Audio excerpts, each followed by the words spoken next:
Assalomu alaykum YouTube kanalimiz a'zolari. Bugun 2-fevral sanasida sizlarga Karmen noklarimizni mana ko'chatlarini sizlarga ko'rsatib boramiz.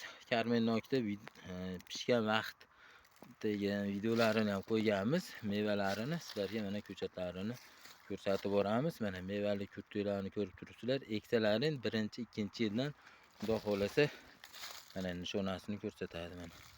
Ko'chatlarni mana 30-40 50% ga yaqin mana mevali kurtelari bor.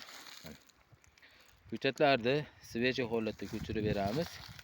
Ko'chatlarga zakaz berish uchun nomerlarimizni yozib qoldiramiz. Bemalol aloqaga chiqib ko'rasizlar. Ko'chatlarni nav guvohnoma sertifikatini ham beramiz. Mana katta gektarlarga boqmoqchi bo'lsalaring bemalol aloqaga chiqib ko'rasizlar. Ko'chatlarni ekib berish xizmatlari, ko'chatlar dastlabki xizmatlari hammasi bizda mavjud bo'ladi. Mana yonidagi agatlarni ham ko'chatlarni mana holatlarini sizlarga ko'rsatib boramiz. Bizni yo'qotib qo'ymasligi uchun kanalimizga obuna bo'lib qo'yinglar. Videomiz yoqqan bo'lsa bittadan like bosib ketishni unutmanglar. Manzilimiz Farg'ona viloyati Quva tumani Shredder savxozida.